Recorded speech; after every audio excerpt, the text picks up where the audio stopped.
Bonjour, bienvenue dans la série sur l'énergie. Alors, la matière est toujours composée d'atomes. Les atomes sont les plus petites entités de matière. Eux-mêmes sont composés de neutrons, protons, électrons. Ils forment des entités bien définies, avec différents types d'atomes, qu'on appelle aussi des éléments chimiques, tels que l'atome d'hydrogène, l'atome d'oxygène, l'atome de fer, etc. Il y en a une centaine qui sont repris dans le fameux tableau de Mendeleïev que l'on retrouve dans toutes les salles de classe. Ces atomes eux-mêmes se lient ensemble pour former des molécules telles que, comme nous avions vu, l'H2O, 2 hydrogènes et un atome d'oxygène qui forment une molécule d'eau. Dans la matière, dans les gaz et les liquides, ces molécules sont libres. Elles peuvent se déplacer un peu comme elles veulent, un peu moins dans un liquide, bien entendu, très libres dans un gaz. Et dans les solides, ces atomes, ces molécules sont elles-mêmes liées entre elles pour former des réseaux de différentes formes, par exemple des réseaux fibreux ou des réseaux plutôt cristallins, qui sont très répandus dans la nature. Ça ne se limite pas aux cristaux gémologiques, c'est-à-dire ceux qu'on retrouve en bijouterie, par exemple. C'est aussi le cas, par exemple, de tous les métaux. Tous les métaux ont une structure cristalline. Tous ces molécules et ces atomes sont toujours en mouvement. Ils peuvent être en mouvement de translation dans un gaz ou dans un liquide. Ils peuvent être en rotation. Ils peuvent subir des collisions ou ils peuvent subir des vibrations, c'est-à-dire des vibrations des longueurs qui les attachent ou des vibrations au sein du solide, un peu comme une assemblée de boules reliées par des ressorts. On peut étudier ces différentes propriétés expérimentalement, par exemple par des moyens spectroscopiques, c'est-à-dire par les rayonnements émis par les atomes, la lumière émise par les atomes, ou par des procédés, par exemple, on utilise une cavité remplie de gaz à une certaine pression. Ici, on a le vide et on pratique une toute petite ouverture. À ce moment-là, on a un jet de gaz qui nous donne l'information sur la vitesse des molécules de gaz qui se précipitent dans la cavité qui est vide, où elle ne rencontre pas d'obstacle avant d'atteindre les parois. En parlant des parois, les molécules vont heurter les parois. Elles vont heurter les parois, ce qui donne des chocs sur les parois, mais il y a des milliards d'atomes, donc ces chocs ont un aspect plutôt continu à notre échelle et donnent ce qu'on appelle la pression, c'est-à-dire la force exercée sur les parois du récipient.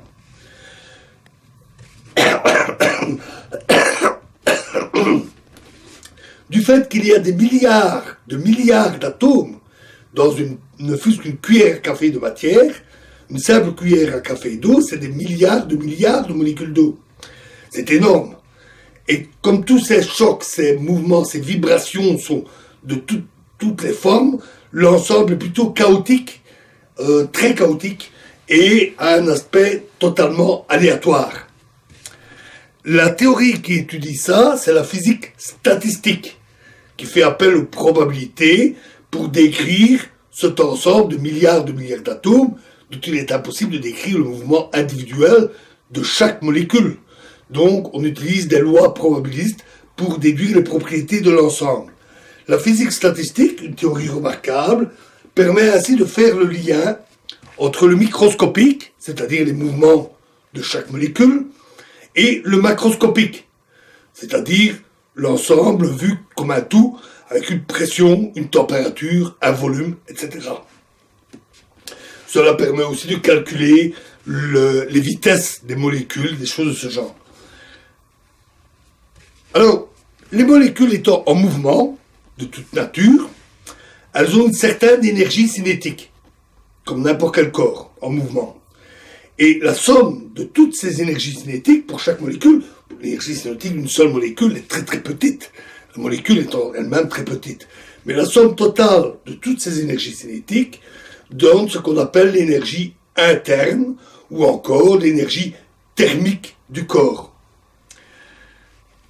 Les échanges de matière, donc la physique statistique dans cette expérience, montrent que les échanges de matière ou les échanges d'énergie à travers les chocs ou les vibrations des différentes molécules dans un solide, par exemple, correspondent au transfert de chaleur. Donc la chaleur, ce n'est rien d'autre que ça. Ce sont tous ces mouvements, tous ces chocs, toutes ces vibrations qui se transmettent soit avec la matière elle-même, soit par contact, par conduction, par transmission des chocs et des vibrations de proche en proche. Il y a aussi un lien avec la température. On montre ainsi en physique statistique que l'énergie cinétique moyenne des molécules, si on prend toutes les molécules et on fait la moyenne, que cette énergie moyenne est égale à nkt, où T est la température absolue, N, ce sont ce qu'on appelle les degrés de liberté. Donc ici, c'est pas le nombre de moles, hein. C'est le nombre de degrés de liberté d'une molécule. Par exemple, pour les translations dans un gaz, la molécule peut aller dans un sens, dans ce sens-là, ou dans ce sens-là. Donc 3 degrés de liberté, qui peuvent être combinés, bien entendu. Et K est une constante universelle appelée constante de Boltzmann. Donc on sait faire tous ces liens. À cause des mouvements aléatoires, du fait que les molécules vont dans tous les sens, on dit que l'énergie thermique, ou la chaleur, est une énergie de forme dégradée, dans le sens qu'on ne peut pas la maîtriser entièrement. Il faudrait pouvoir maîtriser le mouvement de chaque molécule individuelle, et il y en a des milliards de milliards. On ne peut pas tout maîtriser chaque molécule, et donc on ne peut pas maîtriser cette chaleur qui a une forme dégradée. Contrairement, par exemple, au mouvement d'ensemble d'un solide, une voiture par exemple, qui nous donne une énergie cinétique, celle que nous avions vue, et qui est tout à fait maîtrisable. On replace l'ensemble. Si on reprend la loi de conservation, on a vu que l'énergie mécanique, c'est-à-dire E cinétique plus l'énergie potentielle, plus la chaleur, était la grandeur qui était conservée. Mais nous savons maintenant que cette chaleur n'est rien d'autre que le mouvement des molécules. Donc ceci est en fait l'énergie cinétique de tout. Le corps dans son ensemble qui peut se déplacer, plus l'énergie cinétique de chaque molécule. Donc le total, plus U.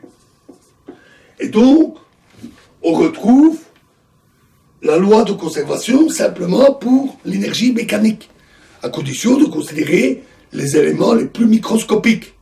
Et ceci explique, puisque celle-ci était une déduction très simple, ceci explique que l'on a cette loi conservée avec la chaleur. En fait, si on décrit la physique jusqu'au niveau des particules, des atomes et des molécules, ils sont soumis à des interactions bien connues, essentiellement d'ailleurs de nature électromagnétique. Toutes ces forces microscopiques sont conservatives. Et l'ensemble peut donc être décrit par des forces conservatives qui obéissent à la loi de conservation de l'énergie mécanique pour les forces conservatives. Et ce n'est que si on ignore le détail microscopique pour parler d'une chaleur globale qu'on a des forces non conservatives, qui sont, la partie non conservative est englobée dans tout ce détail que l'on ignore volontairement parce qu'on décrit le corps qu'à l'échelle macroscopique dans son ensemble. C'est la non-maîtrise du mouvement de chaque molécule qui conduit à l'effet non conservatif. Par exemple, les forces de frottement et les forces de viscosité sont dues au choc entre molécules, au choc contre les aspérités des solides qui donnent le frottement, qui se transforment en vibrations que l'on ne peut pas maîtriser molécule par molécule, et donc sous forme de chaleur. Cette non-maîtrise explique aussi d'ailleurs la difficulté à retransformer de la chaleur en travail, puisque le travail est un mouvement d'ensemble qu'on maîtrise globalement, alors que la chaleur, c'est toutes les molécules qu'on ne peut pas maîtriser individuellement. On comprend donc qu'il soit compliqué de transformer l'une en l'autre, avec seulement un certain rendement. Alors voilà, ici, nous arrivons au bout de la chaleur, l'énergie thermique, et de l'énergie mécanique. Et donc, dans la prochaine vidéo, nous allons attaquer ce qu'il faut pour passer à la prochaine forme d'énergie, qui est l'énergie électrique. Et nous parlerons d'abord des charges et du courant électrique. Je vous remercie.